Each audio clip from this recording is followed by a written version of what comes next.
جی میں ہوں ندیم صدیقی میٹرو 7 پاکستان کے ساتھ اس وقت موجود ہوں میں لیاقت آباد فرنیچر مارکیٹ میں، اور لیاقت آباد فرنیچر مارکیٹ میں آئی بات کرتے ہیں لیاقت آباد فرنیچر مارکیٹ کے صدر حسیب اخلاق صاحب سے، جو کہ یقیناً کئی دہائی کے کافی عرصے سے ان کے والد محترم اخلاق صاحب جو ہیں اپنی ذمہ داریاں نبھا رہے تھے یہاں پر، لیکن اب ان کے بعد جو ہے حسیب اخلاق صاحب جو ان کے صاحبزادے ہیں وہ یہ ذمہ داری نبھا رہے ہیں۔ تو آئی چلتے ہیں حسیب اخلاق صاحب کے پاس کہ آئے معلوم کریں گے کہ موجودہ صورتحال جس طرح سے شہر کراچی میں یقینی کاروبار کی صورتحال کافی خراب نظر آ رہی ہے، اور اس کے علاوہ دیگر مسائل جو ہیں وہ کس طرح سے حل کر رہے ہیں، اور ایسوسی ایشن کے جو دیگر یہاں کے ممبران ہیں ان کے مسائل کس طرح سے حل کرتے ہیں، آئی بات کریں گے حسیب صاحب سے۔ آئی چلتے ہیں حسیب اخلاق صاحب کے پاس۔ میرا نام حسیب اخلاق ہے، میں انجمن ابن سینا فرنیچر مارکیٹ لیاقت آباد کا صدر ہوں۔ اس کے علاوہ آل سٹی تاجر اتحاد ایسوسی ایشن کی طرف سے میں کنوینئر ہوں کراچی کی فرنیچر مارکیٹس کا، اور ڈسٹرکٹ سینٹرل کا پریزیڈنٹ ہوں۔ اس کے علاوہ میں سینئر ایگزیکٹو ممبر ہوں آل پاکستان فرنیچر ایسوسی ایشن کا۔ ہمارے ہاں مارکیٹ میں بہت سارے مسائل ہیں جن سے ہم نبردآزما ہیں، اور ہماری کوشش ہے کہ ہم کسی بھی طرح ہم اپنی مارکیٹ کو اچھے کاروبار کی طرف لے کر چلیں اور تمام لوگوں کے مسائل حل کریں۔ لیکن اس وقت جو سیاسی صورتحال ہے اس کی وجہ سے کاروبار بہت ڈسٹرب ہے، مہنگائی اپنے عروج پر ہے، ہماری اس سے سیل بھی کافی کم ہو گئی ہے۔ ہماری کوشش یہ ہے اور ہماری دعا ہے کہ اللہ تعالیٰ جو نئی ہماری گورنمنٹ آئے وہ ہمارے لوگوں کو کچھ ریلیف دے اور ہم اچھے طریقے سے کاروبار کر سکیں اور اپنے لوگوں کو ہم بھی ریلیف دے سکیں۔ باقی جو دوسرے مسائل ہیں، یہاں پہ جو سب سے بڑا مسئلہ ہے ہمارے ساتھ ہماری مارکیٹ میں،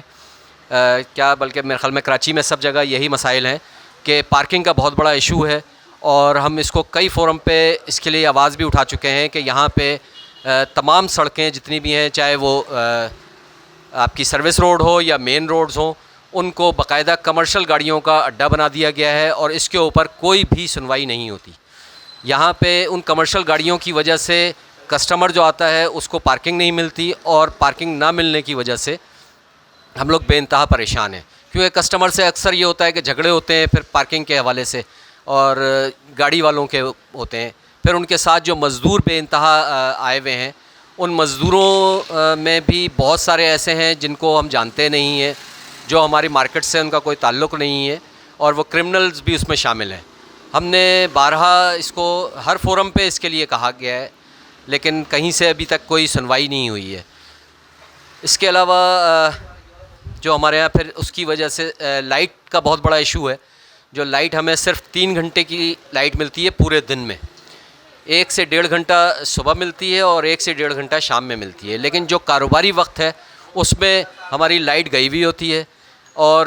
ہمیں اس سے بہت زیادہ ڈسٹربنس ہے۔ ہم نے کئی دفعہ کہ الیکٹرک والوں سے بھی کہا کہ چونکہ ہم لوگ یہاں پر اپنے